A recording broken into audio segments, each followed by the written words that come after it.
Hi, my name is Thomas Johnson, and I'm the founder and CEO of GetUpNGetFit, wellness and fitness coaching concierge company. I'm also a C-suite advisor and investor, and you're listening to How May I Serve You, where I'm constantly on the quest to surround myself with the best coaches while learning how to better serve our executive clientele by asking them what they want and need directly. And today's guest is Pam. Pam Christian, how you doing today, Pam? I'm good. How are you? I'm good. I'm good. So Pam Christian is the mindset coach, a motivational speaker, and the host of the Juice podcast, who is obsessed with helping you live your best life. Woo! Let's go. Let's go. Pam. So listen, I want you to tell us about yourself, like the 2 minute version. Sorry, clearly my dog saw something, but we Don't got to worry. keep our mindset straight and stay focused on this. What was your question? So tell us a little bit about yourself, right? The 2 minute version. Okay. Like you said, I'm a mindset coach. Mindset coaching is all about looking at our thoughts, looking at our awareness of our thoughts, and then saying, yes, these thoughts work for me, or no, they don't, but not having to take them at face value, challenging them. And about myself, I kind of got there to this career at this point in my life because that's what I've done for myself all my life. I've learned to shift my thoughts. I've learned to shift my awareness. I've learned to witness and observe myself rather than be in myself all the time. And that's kind of healed and changed my life. So I'm like, let me help others. I like that. You said you learned to observe yourself. That's amazing right there. That's such a profound statement. Believe it or not, such a profound statement. So I want you to tell us a little bit more about, who do you coach and why did you get into coaching in the first place? So I got into coaching in the first place. I actually fell into it. I was having a really thriving, successful, lucrative real estate career. And I was on year like 15 or 16 of it. And I was at the top of my game and I just wasn't feeling fulfilled. Okay. But I wasn't necessarily going into coaching. I was more just like, okay, this isn't, doing it for me. I loved it for the 15, 16 years I did it. And what am I going to do? So I took some time off and it sort of fell in my lap because I started with coaching realtors who were like, okay, you're not in the business. You're not our competitor anymore. Let's check it out and see what you have to offer. And as I was coaching them on business and real estate, which I love doing also, so much of their limitations and their barriers, even though it was related to business, were more about their mindset and how they felt about themselves. So that's sort of how I got in that direction. But more than coaching right now, I'm doing speaking. So motivational, inspirational speaking events. And I do a lot of that, whether it's before team meetings and I get the people going, or I'm the keynote speaker.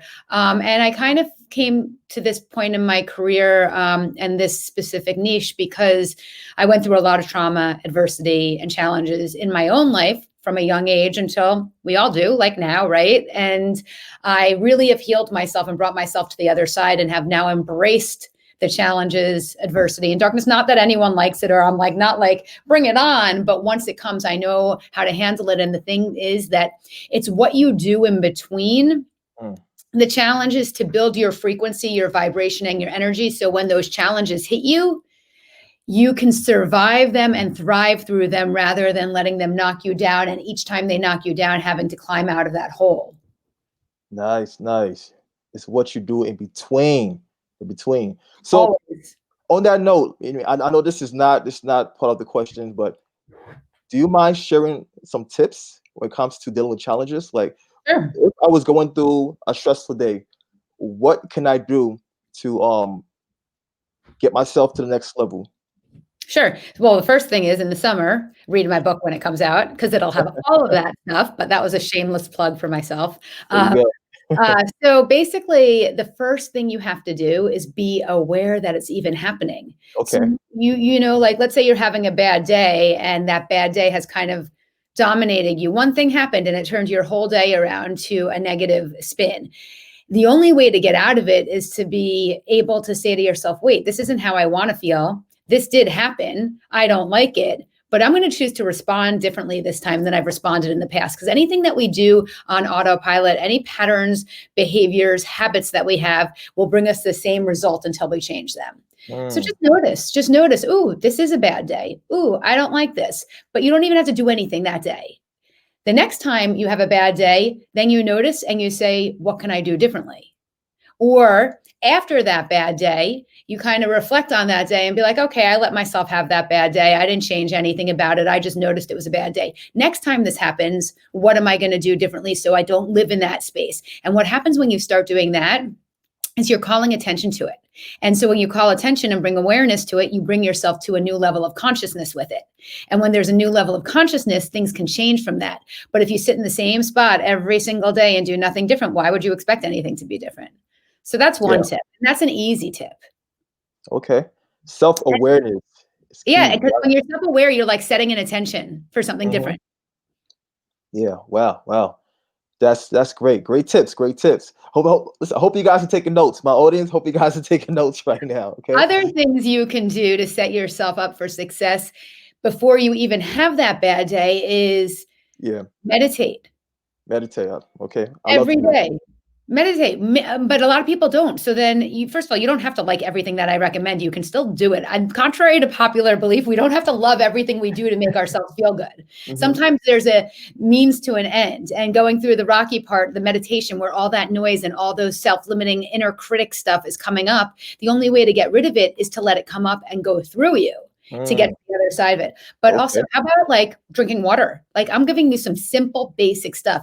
Have some water every morning. Have a glass of water sitting by your bedside table. That water creates lubrication for your muscles, for your brain. You're waking it up. You're hydrating. Move your body. Go outside and take a walk. You don't have to be this fitness buff like you are or like I am, but just get outside and take a walk. You're moving your body and you're getting in touch with nature, and nature, Mother Nature. What's a better healer than that?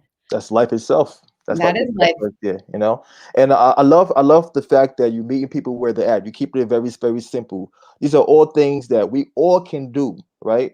We all can get up, grab a glass of water, move our body. But with everything you're saying, I'm hearing intentionality right now. That's what you mentioned. You talk about being intentional, grabbing the water, move around, and I love it. Definitely. So I know there are so many different types of coaches and so many different styles of coaching, right? So I want you to really, even though you did share about your coaching style before, but I want you to touch up a little bit more, provide us a little bit more information when it comes to your approach to coaching. Okay. So again, I'm just going to be clear about this because I want to sort of shift a little bit. It's more about my coaching is less one-to-one now, and it's more about speaking to people on larger platforms. So that approach is a little different than the one-to-one. But what I want, what my goal is, no matter what, is to evoke transformation. So look, I'm not here to solve your problems. You can solve your problems. I have my own problems to solve. You can solve your problems, but I can hold space for you and guide you through that process by letting you're naturally whole, resourceful, and creative, come up with the best solutions for yourself by talking through it. By, sometimes in coaching, we're talking about moving forward, and sometimes you get stuck on a trigger. So where's that trigger from? What happened? Understanding that, being there for you, reminding you to be there for yourself, forgiveness, gratitude, all those sorts of things. But the conversation is really about you. I'm just a vessel to sit there with you and hold space and kind of ask questions that provoke you to think a little deeper in ways that you wouldn't normally think, that then can shift your perspective and allow you to have a new outlook on whatever the thing you're being coached on. Okay. Yeah. I mean, I definitely found that sometimes the answer lies within us. We just need that sounding board, right? To project our ideas and our concerns so we can hear it like bounce back. The only thing I would disagree with on that is you said sometimes the answer lies within us. Oh, right, all the time. All the time. I love that. Every single time you touch base with your higher self, you get your answer. There you go. Right to the point. So Pam, if somebody were looking to get in contact with you, right? Where can they reach you? Actually, before we even get to that point, if someone was looking for a coach, right, what traits would you advise they look for? Because there's so many coaches out there, and especially nowadays with COVID, since a lot of people are transferring from one job to the next, a lot more folks are becoming coaches. So what traits would you advise a prospect to look for that's looking for a coach? So just like if you went for a heart surgeon, you would probably interview more than one person. I hope you would. Maybe you wouldn't, but you should. Okay, me too. And anytime if I go to a gym, I'm looking at more than one gym. If I'm going, you're a trainer, so going to a trainer, any of that sort of stuff, like you don't know what you're getting until you have something to compare it to. Sure. Because there's no way to know. So always interview 3 coaches. That's number 1. Okay. Number 2, you want them certified. So you want them to have had some background and training, because there's no rules for coaches right now. So they don't have to have any sort of schooling in it. And they're not going to advertise that. So you need to ask, what is your background? Did you go to school? Are you certified? Do you have a degree? What is it? So that's number 2. Number 3 is their chemistry. Do you feel a connection? And not just I can have a great conversation with anyone. So anyone can feel connected to me if I want them to. I know that. That doesn't mean that I'm the best coach for everyone. So you have to really think, is this person exciting me and making me happy right now and making me feel a certain way? Or is there a connection on a deep level? Number 4, I know that when people, there are plenty of people who love me and there are plenty of people who don't like me for whatever reasons on either side. It's totally cool. But I know one thing for sure, whether you like me or you don't like me, you know where my heart is. And you know I'm a good person, and you know that I come from a good place. You might not like my personality, but you're never going to question, people don't question my caring, my passion, my intensity for helping others. And so if you're not feeling that from the person, or it's not feeling genuine, don't do it. So tune into that. I like that. But another question, since we're already on that subject, you mentioned, I know it's hard to build rapport just off one conversation, right? What are some things to look for on doing an initial meeting, right? When you're meeting a coach, to determine if this person is genuine or not, even after they have already provided the credentials and etc. I mean, a conversation is really clear with a person. Like you as the coachee, the client, get to ask. I would have questions ready that will allow you to see. There's going to be 3 parts to this. So this is the logical mind. I'd have questions ready that will allow you to see, do their answers match with what your values are? Okay. But anyone can say what you want to hear. So this is where I go to a different level, and it's more of a soul level. And this is about your intuition. Okay. Trusting your intuition. It's about your body. What is your body feeling right now? Are you feeling tired? This person's making me sleepy. Are you feeling like I can go conquer the world? This is amazing. I know I'm going to do really well with this person. Are you feeling like, oh, this person isn't really making me feel like my best self? What are you feeling? Okay. Go intuitively, but what does your body feel? We don't touch base with our bodies enough to know, I know when I'm around energy that is not working for me, I get really draggy. Okay. I want to go inside my house. I can't wait to get out of there. And I know then when I'm with someone who is just uplifting, like I am on fire, I know what my energy is like. Contagious. So, yeah, and you may not know that yet. So start playing with that. Start asking yourself that when you're with different people, when you're with your parents or your sister or your brother or your cousin or your daughter or your son, even though you love those people, what are those people doing for you energetically? Energy is huge. Yes, definitely. Because energy transfers, right? It's Yeah, not lost. Those are great tips. I feel like I'm getting a free session right now. The great tips. All right. So Pam, tell me a 2-minute success story, all right, with one of your clients. I know you and people do this all the time. Every success story is a success story because the client has called, the client has shown up, and they came to the appointment. To me, that's a success. People are having such a hard time right now. Just showing up is successful to me. I know you're saying that pivotal moment when that person got that job or they made that breakthrough with that moment, but with that emotional thing. But to me, that's the end game. And the process is the success, the journey, the showing up every time. The calls or sessions that are not very deep are as successful as the ones that are super deep because they're all bringing us to another place. So those are my success stories. Okay, those work, and you're absolutely right. Showing up, it's another step in the right direction, right? It's progress. So, are you currently working on any new projects that you could share with us right now? I'm working on lots of new projects. Okay, let's hear about it. I have a book coming out probably this summer. I just finished it. So That's one big thing. And then, I'm working on master classes and webinars that will kind of target have more impact on a greater group than just one person. Okay.